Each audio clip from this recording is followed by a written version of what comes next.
राधे राधे जी। आज की कथा में आप सभी भक्तों का हार्दिक स्वागत है। माँ भगवती जगदम्बा की कृपा सदैव आप और आपके समस्त परिवार पर बनी रहे। 31 मार्च 2025 आज है सोमवार का दिन और आज आप सुनेंगे चैत्र मास की कथा का 17वां अध्याय। इससे पहले के सभी अध्याय सुनने के लिए, वीडियो को लाइक करने के लिए और कमेंट्स करने के लिए आप सभी भक्तों का बहुत बहुत आभार। और अब माँ भगवती जगदम्बा का ध्यान करके आज की पावन कथा का प्रारंभ करते हैं।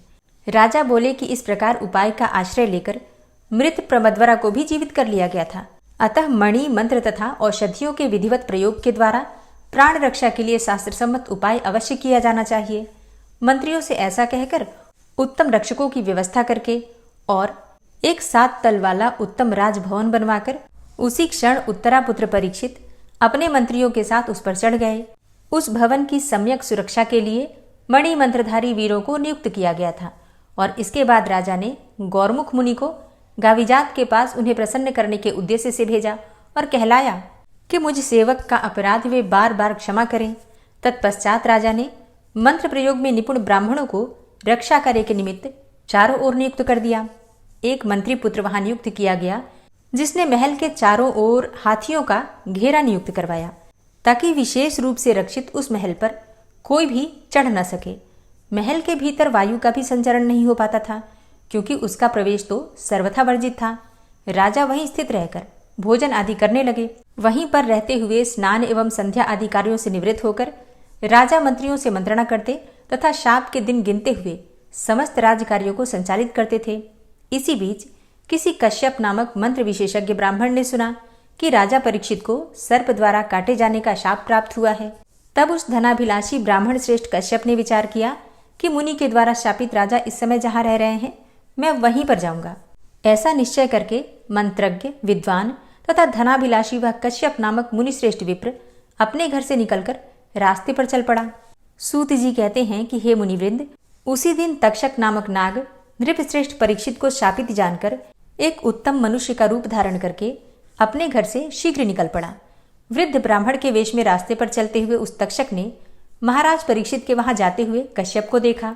उस नाग ने उन मंत्रवेत्ता ब्राह्मण से पूछा कि आप इतनी शीघ्र गति से कहाँ चले जा रहे हैं और कौन सा कार्य करने की आपकी इच्छा है। कश्यप ने कहा, महाराज परीक्षित को तक्षक नाग डसने वाला है, अतः मैं उन्हें विष मुक्त करने के लिए शीघ्रता से वहीं जा रहा हूँ।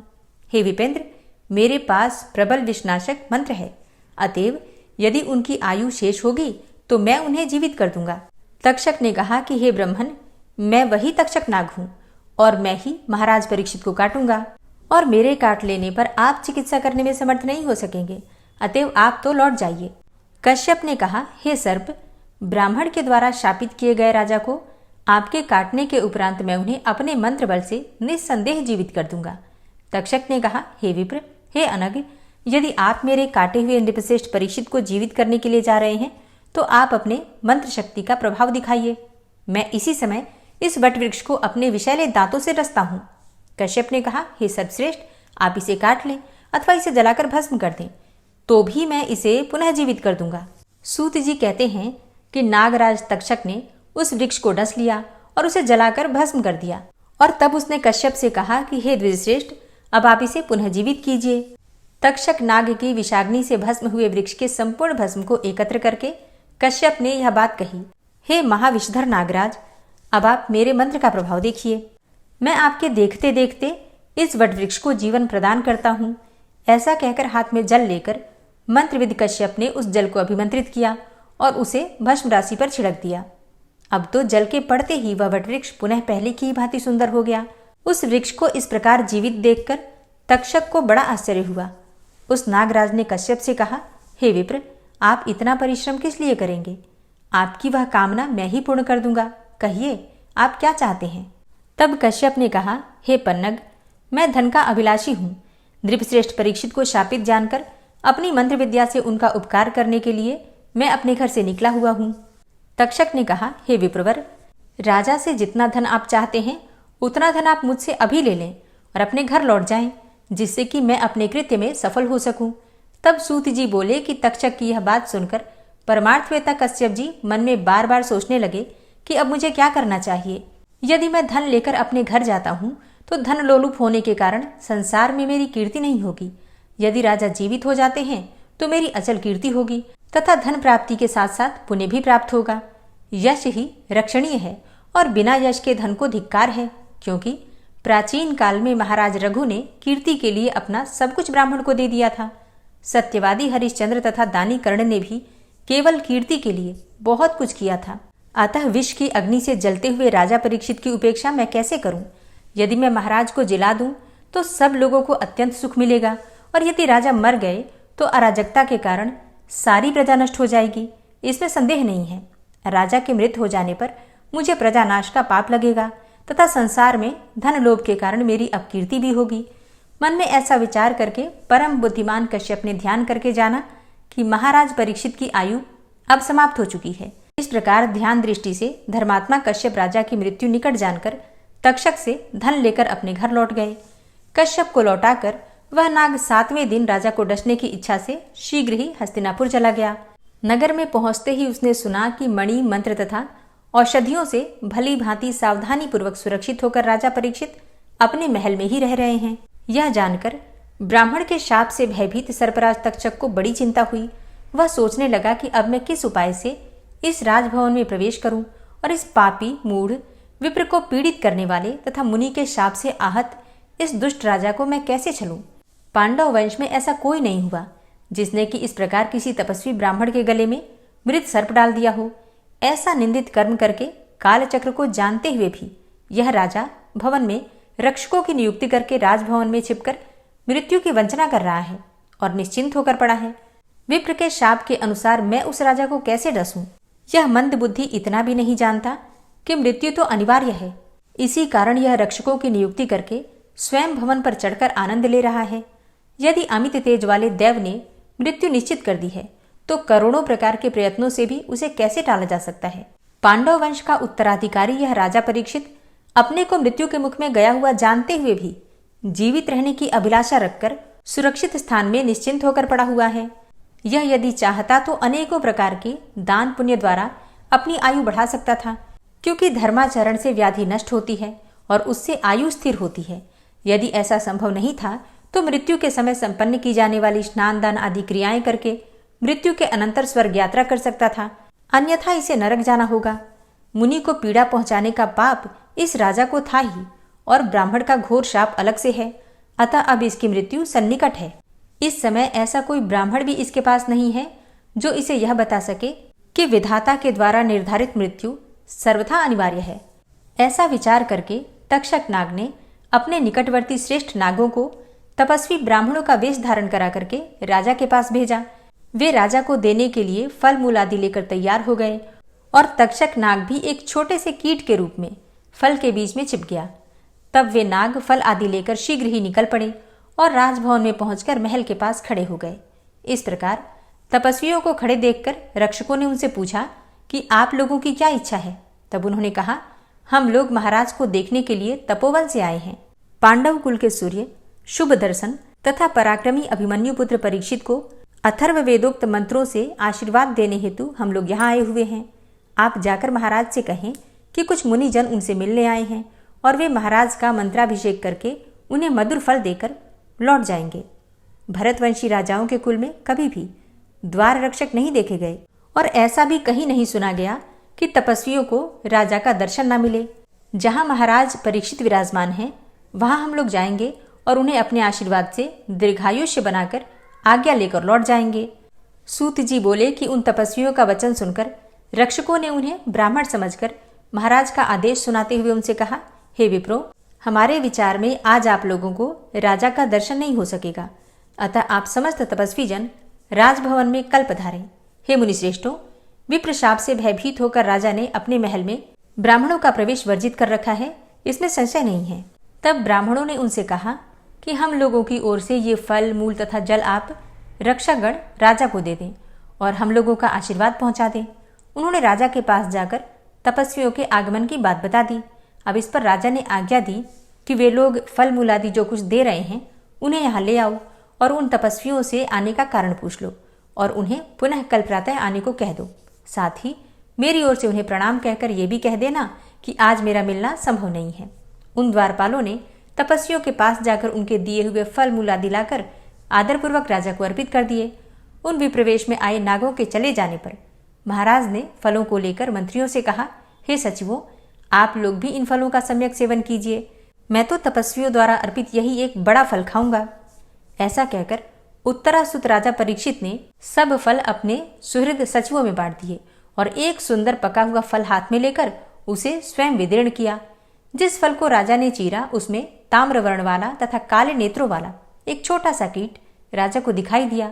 उसे देखकर राजा ने अपने आश्चर्यचकित मंत्रियों से पूछा, सूर्य अस्त हो रहे हैं, अतः अब मुझे विष का भय नहीं है। मैं ब्राह्मण के उस शाप को अंगीकार करता हूँ कि यह कीट मुझे काट ले। ऐसा कहकर महाराज परीक्षित ने उसे अपने गले पर रख लिया।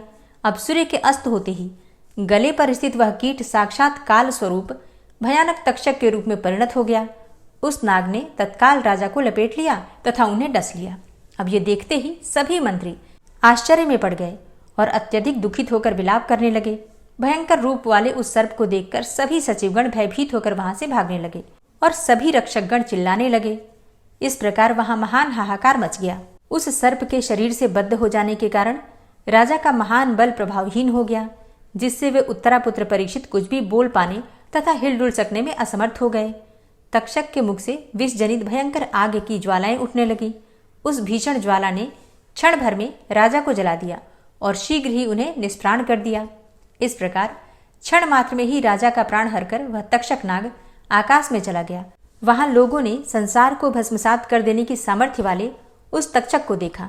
वे राजा परीक्षित प्राणहीन होकर जले हुए वृक्ष की भांति गिर पड़े और राजा को मृत देखकर सभी लोग विलाप करने लगे। सूत जी बोले कि सभी मंत्रियों ने राजा परीक्षित को मृतक तथा उनके पुत्र जन्मेजय को अबोध जानकर उनकी परलोक संबंधी क्रियाएं सम्यक रूप से संपन्न की। शरीर दग्ध हो जाने से भस्मीभूत हुए राजा को उन मंत्रियों ने गंगा के किनारे अगरू से बनाई गई चिता पर रखा। अकाल मृत्यु को प्राप्त राजा परीक्षित की और्ध्वदैहिक क्रिया राजा के पुरोहितों द्वारा वैदिक मंत्रों के साथ विधिवत संपन्न की गई। मंत्रियों ने ब्राह्मणों को गायें, सुवर्ण, अनेकों प्रकार के अन्न तथा नाना प्रकार के वस्त्र यथोचित रूप से दान किए। तत्पश्चात मंत्रियों ने प्रजाओं के प्रति प्रीति संवर्धन करने वाले राजपुत्र जन्मेजय को शुभ मुहूर्त में सुंदर राज सिंहासन पर आसीन किया। ओम नमः चंडिकायै। आज की कथा का यहीं पर समापन करती हूँ। इसके आगे का वृतांत आप कल की कथा में सुनेंगे। और अब आप सुनेंगे श्री देवी दुर्गा कवच। ओम नमः चंडिकायै।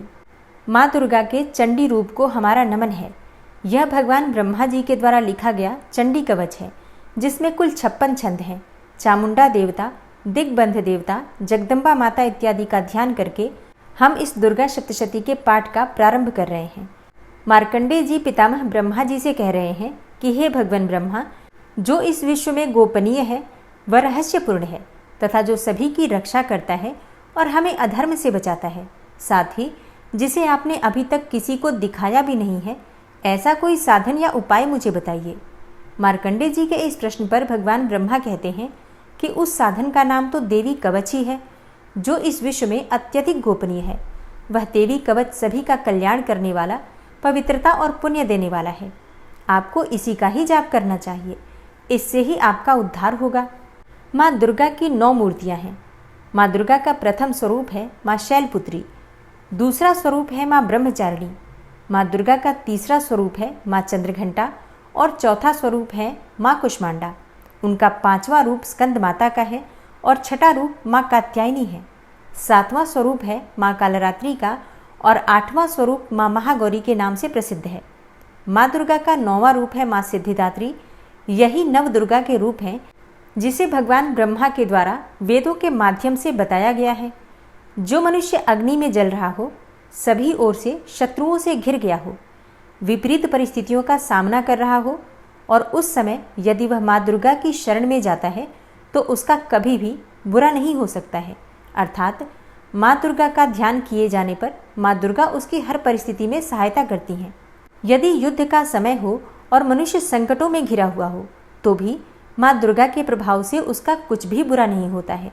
माँ दुर्गा उसके दुख, पीड़ा, भय इत्यादि का नाश कर देती हैं।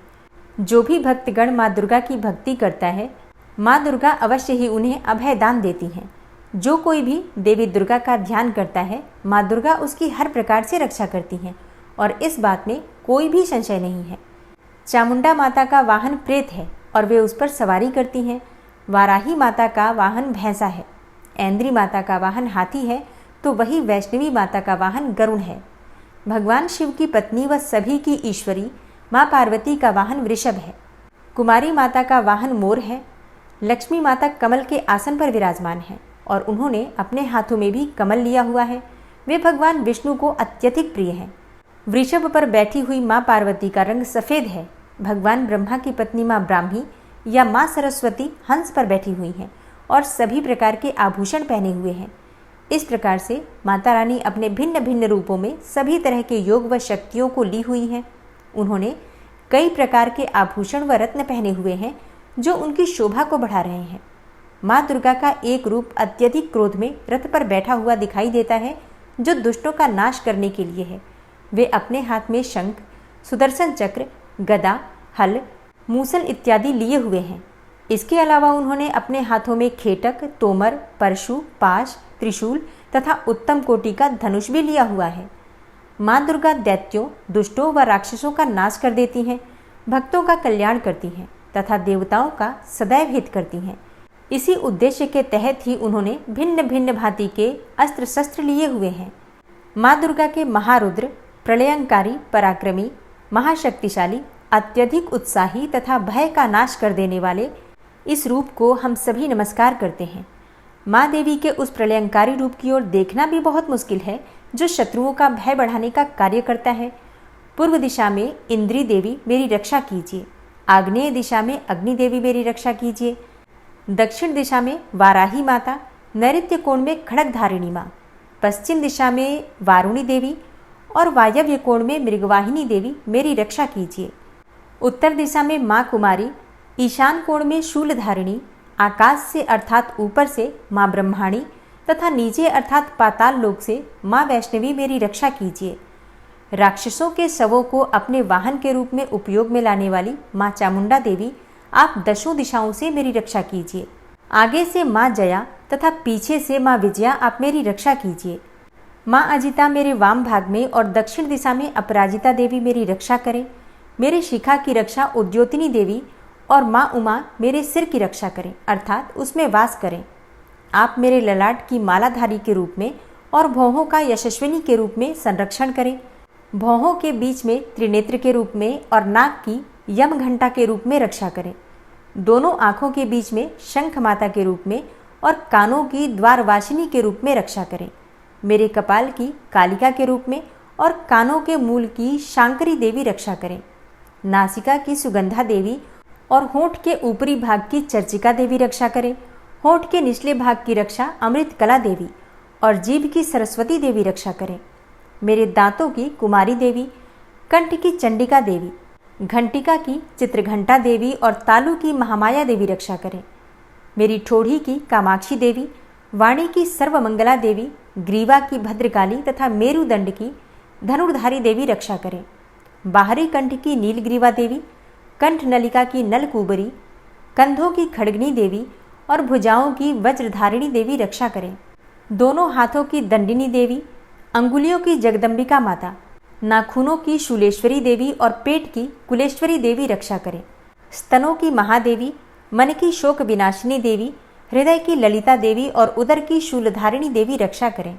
नाभि की कामिनी देवी, गुहा की गुहेश्वरी देवी, लिंग की पूतना व कामिका देवी तथा गुदा की महिषवासिनी देवी रक्षा करें। कटिभाग की भगवती देवी, घुटनों की विंध्यवासिनी देवी, जांघों की महाबला देवी रक्षा करें और सभी कामनाओं को पूरा करें। मेरी घुट्टियों की नारसिंही देवी, पैरों के आगे भाग की तेजसी देवी, पैरों की उंगलियों की श्री देवी और पैरों के तले की तलवासिनी देवी रक्षा करें। पैरों के नाखूनों की दृष्टा कराली देवी, केशों की ऊर्ध्वकेशिनी देवी, रोम छिद्रों की कौबेरी देवी तथा त्वचा की बागीश्वरी देवी रक्षा करें। माँ पार्वती देवी मेरे रक्त, मांस, हड्डियों इत्यादि की रक्षा करें। आंतों की कालरात्रि देवी और पित्त की मुकुटेश्वरी देवी रक्षा करें। पद्म कोशों की माँ पद्मावती देवी, कफ की चूड़ामणि देवी, नाखूनों की धार की ज्वालामुखी देवी और शरीर की संधियों की अभेद्या देवी रक्षा करें। मेरे वीर्य की रक्षा माँ ब्रह्माणी देवी, छाया की छत्रेश्वरी देवी तथा धर्मधारिणी देवी मेरे अहंकार व मन और बुद्धि की रक्षा करें। हे माँ दुर्गा, आप मेरे प्राणों, व्यान उदान की समान रूप से रक्षा करें। वज्रहस्ता देवी मेरे प्राणों की रक्षा करें और मेरा कल्याण करें। आप मेरी सभी इंद्रियों रस रूप गंध शब्द व स्पर्श में बसती हैं। हे नारायणी देवी, आप मेरे सत्व गुण, रज गुण व तमोगुण की रक्षा करें। मेरे आयु की वाराही देवी, वैष्णवी देवी धर्म की, यश व कीर्ति की लक्ष्मी देवी तथा धन व विद्या की चक्रिणी देवी रक्षा करें।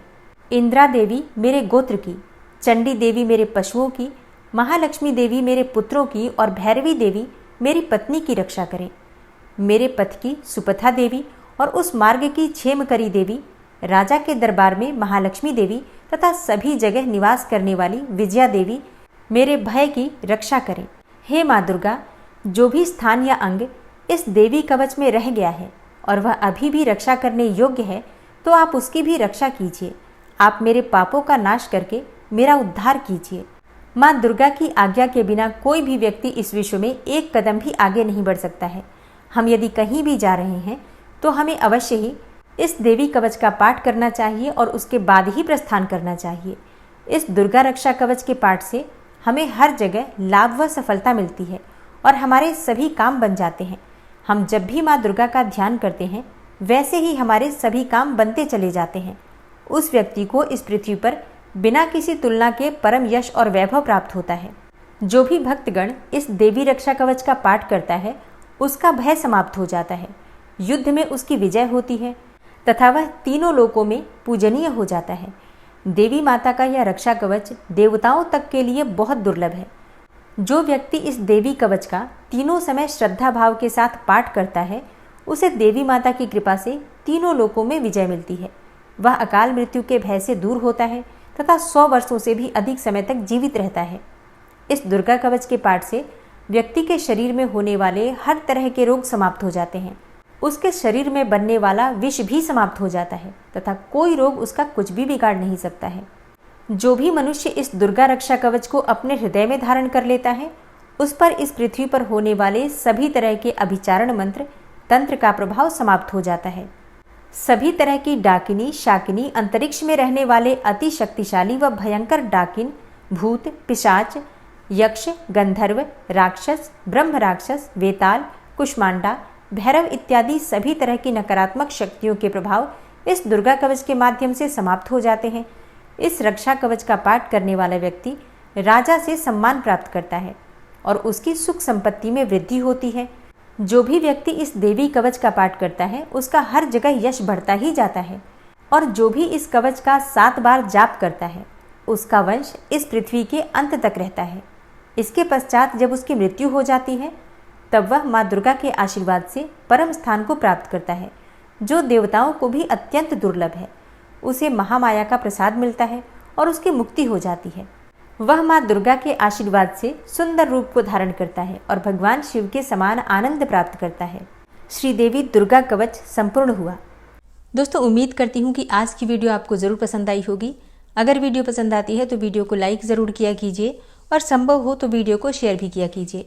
और चैनल पर पहली बार आए हैं, अगर अभी तक आपने चैनल को सब्सक्राइब नहीं किया है तो आज की वीडियो अगर आपको अच्छी लगे तो चैनल को सब्सक्राइब करके बेल आइकन को ज़रूर प्रेस कर लीजिए। इससे ये होगा कि इस चैनल पर जो नई वीडियो अपलोड होंगी उनकी नोटिफिकेशन आपको सही समय पर प्राप्त होगी। मिलती हूँ मैं आपसे अगली वीडियो में, तब तक के लिए जय श्री राधे।